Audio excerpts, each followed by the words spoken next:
7월 6일 월요일 새벽 기도회를 시작하겠습니다.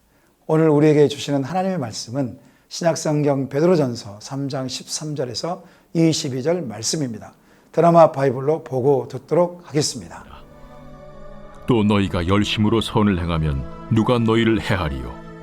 그러나 의를 위하여 고난을 받으면 복 있는 자니 그들이 두려워하는 것을 두려워하지 말며 근심하지 말고 너희 마음에 그리스도를 주로 삼아 거룩하게 하고 너희 속에 있는 소망에 관한 이유를 묻는 자에게는 대답할 것을 항상 준비하되 온유와 두려움으로 하고 선한 양심을 가지라. 이는 그리스도 안에 있는 너희의 선행을 욕하는 자들로 그 비방하는 일에 부끄러움을 당하게 하려 함이라. 선을 행함으로 고난받는 것이 하나님의 뜻일진데 악을 행함으로 고난받는 것보다 나으니라. 그리스도께서도 단번에 죄를 위하여 죽으사 의인으로서 불의한 자를 대신하셨으니 이는 우리를 하나님 앞으로 인도하려 하심이라. 육체로는 죽임을 당하시고 영으로는 살리심을 받으셨으니 그가 또한 영으로 가서 옥에 있는 영들에게 선포하시니라. 그들은 전에 노아의 날 방주를 준비할 동안 하나님이 오래 참고 기다리실 때에 복종하지 아니하던 자들이라. 방주에서 물로 말미암아 구원을 얻은 자가 몇 명뿐이니 겨우 8명이라.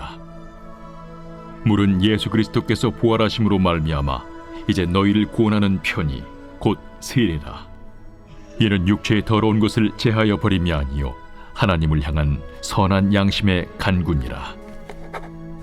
그는 하늘에 오르사 하나님 우편에 계시니 천사들과 권세들과 능력들이 그에게 복종하느니라. 한 주간의 시작입니다. 온라인으로 새벽 기도회를 들으시는 성도님들에게 아브라함과 이삭과 야곱의 축복이 함께 하시기를 소망합니다. 성경에서 하나님의 의란 무엇입니까? 한마디로 예수 그리스도가 하나님의 의입니다. 여기에서 의는 선물, 약속이란 뜻이 있습니다. 선물과 약속은 무엇입니까? 하나님께서 영원히 죽을 수밖에 없는 인간들에게 구원의 도구로 보내주신 예수 그리스도가 선물입니다. 예수님께서 십자가에서 죽으시고 3일 만에 부활하시고 하늘로 승천하셔서 성령을 선물로 주셨습니다. 이 믿음의 약속이 바로 하나님의 의입니다. 베드로 사도는 3장에 1절부터 12절에 이 하나님의 의인 예수 그리스도를 믿으면서 성도로서 선을 행할 것을 촉구하면서 실제적으로 살면서 아내는 남편에게 순종할 것을, 남편은 아내를 귀히 여길 것을, 나그네로서 공동체에 대해서 사랑과 선을 추구할 것을 권면하였습니다. 이제 베드로는 13절에 또 너희가 열심으로 선을 행하면 누가 너희를 헤아리요? 라는 질문으로 오늘 본문을 시작합니다. 이 질문에는 배경이 있습니다. 당시에 많은 그리스도인들이 네로 황제의 기독교인 박해로 인하여 핍박과 고난을 받고 있었습니다. 그러는 가운데 이 편지를 통해 고난 가운데 있는 성도들을 위로하고 힘을 주고 있는 것입니다. 아무리 핍박과 고난이 닥쳐와도 이 땅에서 성도로서 선을 행하고 의를 위해 산다면 두려울 것이 없다고 말하고 있습니다. 왜 두려움이 없습니까?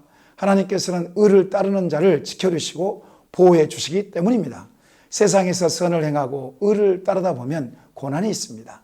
고난이 찾아올 때 베드로는 의를 위하여 고난을 받는 자들이 복이 있다고 14절에 말씀하고 있습니다.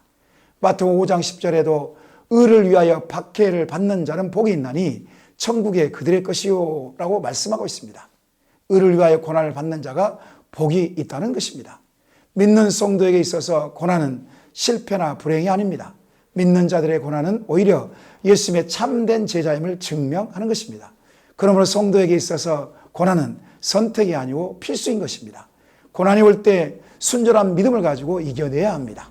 또한 고난을 당할 때 잊지 말아야 할 것이 두 가지가 있습니다. 하나는 15절에 중반절에 나와 있는 것처럼 예수님을 주로 삼아 거룩해야 합니다. 고난과 핍박 자체가 힘들고 어렵습니다. 혼자서는 감당하기가 쉽지 않습니다.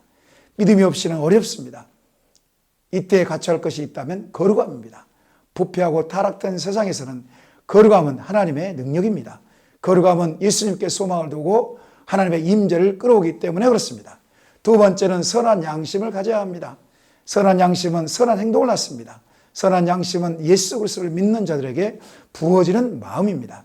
선한 양심을 통하여 세상의 불신자들에게 좋은 관계를 맺고 예수 증인의 삶을 사는 것입니다. 선한 양심으로 선한 행동을 하다 보면 고난을 당하게 되어 있습니다.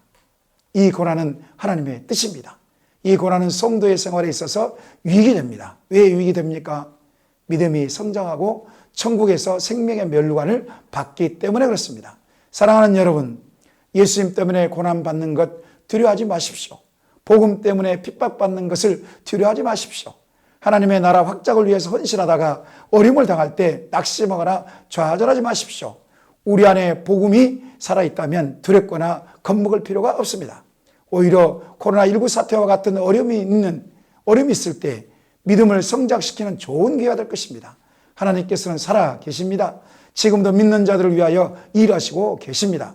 그렇다면 믿는 자들이 고난을 받을 때 복이 있다는 이유가 무엇일까요? 18절 말씀입니다. 세번역 성경으로 읽어드리겠습니다. 그리스도께서도 죄를 사하시려고 단 한 번 죽으셨습니다. 곧 의인이 불의한 사람을 위하여 죽으신 것입니다. 그것은 그가 육으로는 죽임을 당하시고 영으로는 살리심을 받으셔서 여러분을 하나님 앞으로 인도하시라는 것입니다. 예수님께서는 죄가 없으신 완전한 인간이셨습니다. 완전한 인간이신 예수님께서 죄인들을 위하여 십자가에 죽으셨습니다. 의인이 불의한 자들을 위하여 죽으신 것은 불신자들을 하나님 앞으로 인도하시기 위해서 그랬습니다. 십자가에서 처참하게 죽으심으로 끝나는 것이 아니라 새로운 생명의 역사가 시작된 것입니다. 육체로는 죽임을 당하셨지만 성령의 영으로 말미암아 살아나셨습니다. 십자가의 죽으심과 부활은 세상에서 승리했음을 말해주고 있습니다. 십자가의 죽으심과 부활은 세상과 죽음이 패배했음을 말해주고 있습니다. 결론적으로 예수님의 삶과 죽음은 실패한 것이 아니라 진정한 성공이라는 것입니다. 예수님께서는 세상에 대하여 승리하셨습니다. 예수님의 승리의 이야기는 계속됩니다. 19절과 20절 말씀입니다. 세번역 성경으로 읽어드리겠습니다. 그는 영으로 옥에 있는 영들에게 가서 선포하셨습니다. 그 영들은 옛적의 노아와 방주를 지을 동안에 곧 하나님께서 아직 참고 기다리실 때에 순종하지 않던 자들을 말하는 것입니다. 그 방주에 들어가 물에서 구원받는 사람은 겨우 8사람밖에 없었습니다. 본문의 두 구절 19절과 20절 신약성경에서 가장 난해한 구절이라고 합니다. 부활하신 예수님께서 성령을 통해 옥에 있는 악한 영들에게 선포하셨습니다. 복음을 선포했다는 것이 아닙니다. 죽음 이후에 심판밖에는 없습니다. 악한 영들은 노아 시대 때 방주를 준비하는 동안 하나님께서 오랫동안 참고 기다리실 때에 불순종한 자들을 말합니다. 이 구절은 구약 성경에는 구체적인 설명이 없다고 합니다. 구약 성경과 신약 성경 중간기인 침묵기 때 기록한 에녹 1서 6장에서 11장을 반영해서 베드로가 기록했다고 합니다. 당시 에녹서는 정경에 포함되지 않는 외경입니다. 이 내용을 이해하기 위해서는 두 가지를 짚고 넘어가야 합니다. 첫째는 영들입니다. 노아의 홍수 때 홍수로 죽은 사람들을 말할 수 있으며 에녹서에 기록된 것처럼 타락한 천사일 수 있습니다. 타락한 천사들을 최후의 심판 때까지 가두었다고 합니다. 사탄, 귀신들, 불순종한 영들일 수 있습니다. 두 번째는 선포입니다. 흔히들 복음 전파에 관련해서 많이 사용하지만 본문에서는 승리의 선포로 보는 것이 좋을 것 같습니다. 사망 권세를 이기신 부활의 선포입니다. 악한 천사들에게 예수님의 부활의 승리를 선포하고 예수님을 심판주로 보는 것입니다. 항상 성경의 해석은 성경이 말씀하신 대로 가고 멈추시면 됩니다. 더 이상 해석하게 되면 잘못된 길로 갈 수가 있습니다. 예수님은 부활하신 이후에 만왕의 왕이 되셔서 하나님 우편에 앉아 계셔서 만물을 다스리고 계십니다. 예수님 앞에 세상의 모든 만물은 복종해야만 합니다. 성도는 예수님께서 보내신 세상 가운데 구별된 사람들입니다. 예수님을 위하여 살고 죽는 자가 성도입니다. 성도는 예수님을 위하여 고난받는 것을 두려워하지 말아야 하며 가장 가치 있는 일로 여겨야 합니다. 말씀을 정리합니다. 우리의 구원자 되신 예수님께서는 하나님의 의이십니다. 하나님의 의이신 예수님을 위하여 고난을 받는 것은 세상 속에서 실패가 아니라 가장 가치 있는 일입니다. 예수님의 십자가의 죽으심과 부활과 승천, 코로나19 현 시대를 살아가는 우리에게 삶의 이유가 됩니다. 오늘 또 예수님의 십자가의 복음으로 세상 가운데 당당하게 살아가시는 저와 여러분들 다 되시기를 이 시간 축원합니다. 이 시간 말씀 생각하며 기도하십시다. 세상 속에서 성도로서 삶의 본분을 잃지 않게 하시고 예수님의 십자가의 죽으심과 부활과 승천이 나의 사건이 되게 하옵소서. 세상에서 왕같은 제사장의 사역을 잘 감당하게 하옵소서. 마음을 거룩함과 정결함으로 채우게 하시고 선한 양심을 가지고 불신자들에게 좋은 관계를 맺고 복음을 전하게 하옵소서. 주여 한번 부르시고 합심으로 기도하겠습니다.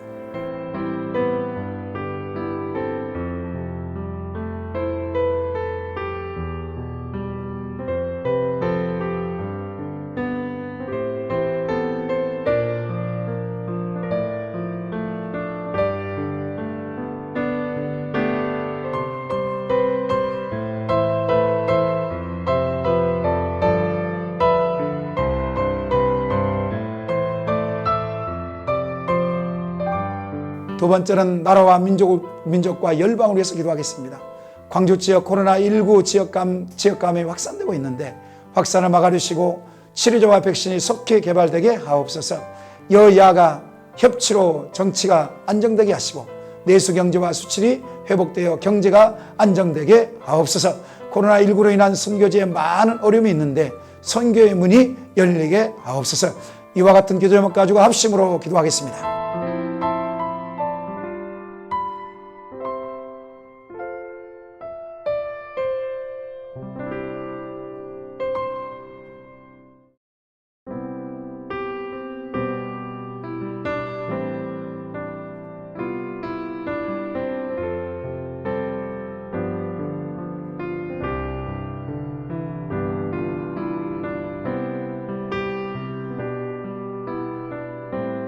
마지막으로 교회 공동체를 위해서 기도하십시다.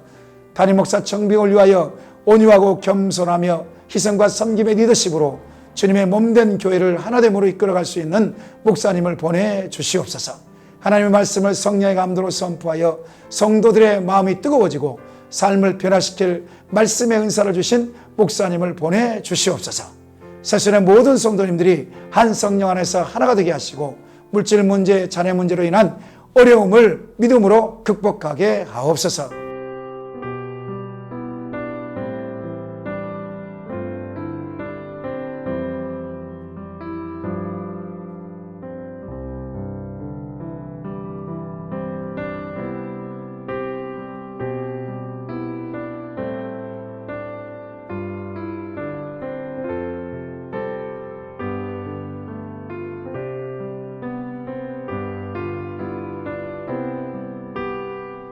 이제 한 번 더 마지막으로 선교사님들과 환우를 위해서 기도하겠습니다.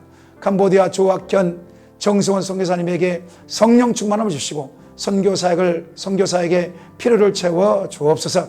환우를 위해서는 김인혜 집사님, 김광순 집사님, 김영자 권사님, 김찬조 집사님, 김기석 집사님, 정승건 권사님, 이 밖에도 수술 이후에 있는 회복 중인 성도님들에게 온전한 치유와 회복이 일어나게 하옵소서. 이와 같은 기도 제목 가지고 주의 한번 부르시고 합심하고 기도하고 개인적으로 기도하시겠습니다.